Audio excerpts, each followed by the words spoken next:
Price Lord. கர்த்தர் நல்லவர், அவர் கிருபை என்றும் உள்ளது. உங்கள் எல்லாருக்கும் இயேசு கிறிஸ்துவின் வல்லமையுள்ள நாமத்தினால அன்பின் வாழ்த்துக்களை தெரிவித்துக் கொள்கிறேன். வேதத்தில் அழகா தாவீது சங்கீதம் 42வது சங்கீதம் கடைசி பகுதியை படிச்சு பார்த்தீங்கன்னா தாவீது சொல்வாரு, என் ஆத்துமாவே நீ ஏன் கலங்குகிறாய், ஏன் எனக்குள் தேங்குகிறாய், தேவனை நோக்கி காத்தீரு, என் முகத்திற்கு ரட்சிப்பும் என் தேவனுமாயிருக்கிறவரை நான் இன்னும் துதிப்பேன் சொல்றாரு. ஏன் இந்த இடத்துல அவர் இப்படி சொல்றாருன்னா, அவர் வாழ்க்கையில நடந்த சில பிரச்சனைகள், சில மனிதர்களுடைய வார்த்தைகள், சில சூழ்நிலைகள், சில காரியத்தின் நிமித்தமாக அவர் கலங்கி ரொம்ப தியக்கத்தோடு அவர் ஆத்மாவை பார்த்து பேசுறாரு. ஏன் ஆத்மாவை பார்த்து பேசணும் அப்படின்னா, இந்த ஆத்மாங்கிறது ரொம்ப ரொம்ப முக்கியம். நம்ம வாழ்க்கையில இந்த ஆத்மா நல்ல பலமுள்ளதா இருந்ததுன்னா நம்ம ஓட்டமும் பலமுள்ளதா இருக்கும்.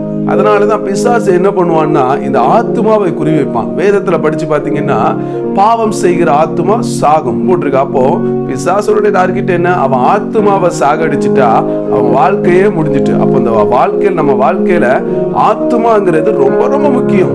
அதனாலதான் பிசாசுடைய டார்கெட் இந்த ஆத்மாவை எப்படியாவது சோர்வடைய பண்ணணும், இந்த ஆத்மாவை எப்படியாவது தேவன் மேல இருக்கக்கூடிய நம்பிக்கையை விட்டு விலக்க வைக்கணும்னு சொல்லி பல காரியத்தை கொண்டு வரான். இந்த தாவீதோட வாழ்க்கையில இந்த மாதிரி சில காரியங்கள் நடந்தது. என்னன்னா, இந்த தாவீதை சவுல் துரத்திக்கிட்டு இருக்கிறாரு, ஒரு பக்கம் அப்சலோம். இப்படி மனிதர்கள் அவனை துரத்தும் போது அவன் ஒரு சில கூட்டங்களோடு கூட ஓடிக்கிட்டு இருக்கிறான். 1 சாமுவேல் 30வது அதிகாரத்துல ஒரு சம்பவம் இருக்கிறது.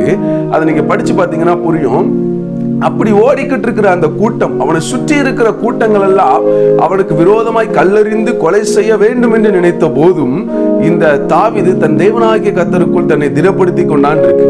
அப்போ சுற்றி இருக்கிறவர்களால் அவனுடைய ஆத்மாவுக்கு ஆறுதல் சொல்ல முடியாத நேரத்திலையும் தாவீது தன் தேவனாகிய கர்த்தருக்குள் தன் ஆத்மாவோடு கூட ஆறுதல் படுத்திட்டு இருக்கிறான். நான் நினைக்கிறேன், ஒருவேளை அந்த நேரத்துல இந்த சங்கீதத்தை பாடி இருக்கலாம், என் ஆத்மாவே நீ ஏன் கலங்குகிறாய், ஏன் எனக்குள் தேங்குகிறாய். இந்த அதிகாரத்துல ஃபுல்லா பாத்தீங்கன்னா அந்த சம்பவத்தை தான் அந்த தாவீது சொல்வாரு.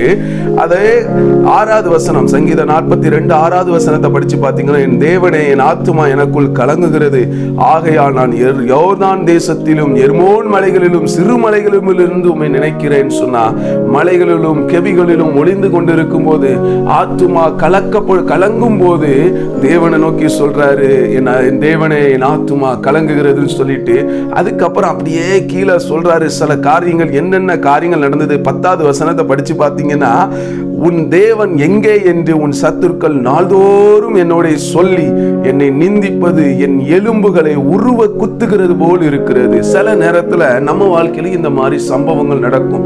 சில தீமையான காரியங்களோ, சில சூழ்நிலைகளோ, சில தோல்விகளோ நம்ம வாழ்க்கையில நேரிடும் போது நம்மளை சுற்றி இருக்கிற மனிதர்கள் சொல்லுவாங்க, நம்மளை பரியாசம் பண்ணக்கூடிய மனிதர்கள், நம்ம மேல பொறாமையா இருக்கக்கூடிய மனிதர்கள்லாம் சொல்லுவாங்க, உன் தேவன் எங்கே, என்ன நீ ஜெபம் பண்ணல, என்ன ஆண்டவரை நம்பி போனல்ல, ஆண்டவர் உனக்கு என்ன செஞ்சாருன்னு சொல்லி பல வார்த்தைகளினால் ஒருவேளை நம்ம வாழ்க்கையிலும் ஒருவேளை நிந்தித்து இருக்கலாம். இந்த தாவீதோட வாழ்க்கையில அதுதான் நடந்தது. பல வார்த்தைகளை சொல்லி அந்த தாவீதை நிந்தித்தார்கள். உன் தேவன் எங்கே, உன் மேல அபிஷேகம் பண்ணின தேவன் எங்கே, உன்னை காப்பாற்றக்கூடிய தேவன் எங்கன்னு சொல்லி பல வார்த்தைகளை சொல்லும் போது என் எலும்புகளை உருவ குத்துகிறது போலன்னா, ஒரு எலும்ப போய் ஒரு கம்பியை வச்சு குத்துனா எப்படி வலிக்கும், அந்த வலியை இந்த தாவீது உணர்கிறான். அவ்வளவு வேதனையோடு, அவ்வளவு கலக்கத்தோடு அந்த தாவீது சொல்றாரு, என் ஆத்துமாவே நீ ஏன் கலங்குகிறாய், ஏன் எனக்குள் தேங்குகிறாய்ன்னு சொல்லி ஆத்மாவை பார்த்து பேசுறாரு. நம்மளை சுற்றி இருக்கிற மனுஷங்களை பார்த்து பேசல, தன்னை சுற்றி இருக்கிற சில மனிதர்கள், தனக்கு விரோதமா இருக்கக்கூடிய மனிதர்களை பார்த்து சொல்லல, அவர் தன் ஆத்மாவை பார்த்து சொல்றாரு, ஆத்மாவே என் சரீரம் சோர்ந்து போனாலும், என் கை கால் நரம்பு எலும்புகள் சோர்ந்து போனாலும், என் ஆத்மாவே நீ சோர்ந்து போய் விடாதே, நீ கலங்காதே, நீ தியங்காதே. அவர் சொல்றாரு, தேவனை நோக்கி காத்துரு, இந்த மனுஷன் எனக்கு உதவி செய்வான், இந்த பிரச்சனையில இருந்து தப்பிக்க எனக்கு இந்த காரியத்துல எனக்கு மாபெரும் உதவி இந்த மனிதனிடத்துல இருந்து வரும், அதனால இந்த மனிதனை நோக்கி இரு அப்படின்லாம் சொல்லல. அவங்களை நோக்கி சில நேரத்துல சில பிரச்சனைகள்ல இருந்து தப்பிக்கிறதுக்கு, சில சூழ்நிலைகள்ல இருந்து தப்பிக்கிறதுக்கு மனுஷனை நோக்கி நோக்கி நம்ம சோர்ந்து போயிருப்போம். மனிதர்களை நோக்கி நோக்கி ஏமாற்றப்பட்டிருப்போம். ஆனால் அதனாலதான் இந்த தாவீது சொல்றாரு, எந்த மனுஷனையும் நீ போய் பார்க்காத, நீ என்ன பண்ணு, தேவனை நோக்கி காத்திரு. ஆத்துமாவே நீ கலங்குற உண்மைதான், நீ தியங்குற இவ்வளவு பெரிய காரியங்கள் நடக்குது உண்மைதான். ஆனா எந்த சூழ்நிலையிலும் மனிதனை நோக்கி பார்க்காத, தேவனை நோக்கி பாரு. ஏன்னா மனிதர்கள்லாம் மாறி விடுவாங்க. இதே 1 சாமுவேல் 30வது அதிகாரத்தில் அவனோடு தாவீதோடு கூட வந்த மனிதர்கள் ஏற்கனவே தாவீதோடு கூட வரும்போது அவங்க என்ன நினைச்சிருப்பாங்க, தாவீது கோலியாத்தையே கொன்றவன் சொல்லிட்டு, அவன் ஒரு மாபெரும் வீரன் சொல்லிட்டு அவன் கூட வந்தவங்களே அவனுக்கு விரோதமாய் கல்லெறிய வேண்டும் என்று நிற்கிறாங்க.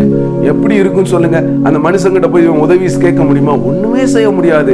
அவர் சொல்றாரு, தேவனை நோக்கி காத்திரு, தேவன் தான் உனக்கு நன்மை செய்ய முடியாது சொல்றாரு. தேவனை நோக்கி காத்திரு, என் முகத்திற்கு ரட்சிப்பும் என் தேவனுமாய் இருக்கிறவரை நான் இன்னமும் துதிப்பேன் சொல்றாரு. என் முகத்திற்கு ரட்சிப்புன்னு சொன்னா என் முகம் செத்து போவதில்லை. வேதத்துல அழகா ஒரு வசனம் உண்டு, யாக்கோபுடைய முகம் செத்து போவதில்லை அப்படின்னு சொல்லி இருக்கிறார். பாத்தீங்களா? அதெல்லாம் தாவீது சொல்றாரு, என் முகத்தை செத்து போக விடவே மாட்டார். என் முகம் செத்து போனதாய் வாடி போனதாய் என் தேவன் இருக்கவே விடவே மாட்டார். என்ன செய்வாரு? என் முகம் மகிழக்கூடிய அளவுல, என் முகம் சந்தோஷப்படக்கூடிய அளவுல என் தேவன் என் வாழ்க்கையில இரட்சகராய் வெளிப்படுவார். என் தேவன் என் சூழ்நிலைகள்ல இரட்சகராய் வெளிப்படுவார். என் தேவன் என்னுடைய காரியத்துல ஒரு ஜெயத்தை தருகிற இரட்சகராய் வெளிப்படுவார் சொல்லி அவர் சொல்றாரு. நீ தேவனையே நோக்கி காத்திருக்கிற அவர் முகத்தை செத்து போக விட மாட்டார். இந்த நாள்ல கூட இந்த வார்த்தையை கேட்கிற உங்க வாழ்க்கையில சில நேரத்துல சில சூழ்நிலைகள், சில மனிதர்களுடைய வார்த்தைகள், சில காரியத்துல தோல்வி, அவமானம், ஏமாற்றம் சொல்லி ஒருவேளை கலங்கி இருக்கீங்களா, தியங்கி இருக்கீங்களா? இன்னைக்கு நீங்க பேச வேண்டியது உங்க ஆத்துமாவிட்ட. என்ன சொல்லணும் ஆத்துமாவிட்ட? ஆத்துமாவே நீ கலங்காத, நீ தியங்காத, தேவனை நோக்கி காத்திரு. தேவனை நோக்கி காத்திருக்க நம்ம என்ன செய்யணும்? அவர்கிட்ட பிரச்சனையை சொல்லணும். அவர் பார்த்துப்பாரு, அவர் எனக்கு உதவி செய்வார் சொல்லி அவரை நோக்கி காத்திருக்கும் போது நம்முடைய முகத்தை செத்து போக விட மாட்டார். ஒரு மனிதனை நம்பி போனா கூட அந்த மனிதன் சில நேரத்தில் ஏமாற்றும் போது, அந்த மனுஷன் கைவிடும் போது, அந்த மனுஷன் துரோகம் பண்ணும் போது முகம் செத்து போயிடும், முகம் வாடி போயிடும். ஆனா தேவனை நோக்கி இருக்கக்கூடிய முகங்கள் செத்து போவதில்லை. தேவனை நோக்கி இருக்கக்கூடிய முகங்கள் வாடி போவதில்லை. தேவனை நோக்கி இருக்கக்கூடிய முகத்தை ஆண்டவர் சோர்வடைய பண்ணுவதில்லை, மகிழ பண்ணுவார், சந்தோஷமடைய பண்ணுவார். உங்கள் காரியங்கள்ல ஒருவேளை தயக்கத்தோடு கலக்கத்தோடு இருந்தீங்கன்னா இன்னைக்கு ஆண்டவரை நோக்கி சொல்லுங்க, ஆண்டவரே நீரே என் ரட்சிப்பு, நீரே எனக்கு எல்லாம் சொல்லி ஆத்மாவோடு கூட சேர்ந்து நீங்களும் தேவனை நோக்கி பாருங்க. நிச்சயமாய் உங்கள் காரியத்துல ஜெயத்தை தருவார். உங்கள் முகத்தை செத்து போக விடவே மாட்டார். சோர்ந்து போகாதீங்க, கலங்காதீங்க. அவர் நம்மளோடு இருக்கிறார். உங்களை எந்த சூழ்நிலையிலும் அவர் கைவிட மாட்டார். சூழ்நிலைகள் எதிராக எதுக்குதா? மனிதர்களுடைய வார்த்தைகள் உங்களை நிந்திக்கிற மாதிரி பேசுறாங்களா? பரவாயில்ல, பேசுறவங்க பேசட்டும். நீங்கள் உங்கள் ஆத்மாவோடு கூட தேவனோடு பேசுங்கள். அவர் உங்க வாழ்க்கையில ஒரு நன்மையை தருவார், ஜெயத்தை தருவார். உங்களை குறித்து நிந்தித்து பேசினவர்களுக்கு முன்பாக உங்கள் முகங்கள் மகிழத்தக்கதாக பெரிய அற்புதங்களையும் அதிசயங்களையும் வெற்றிகளையும் உங்க வாழ்க்கையில காண செய்வார். ஆமென்.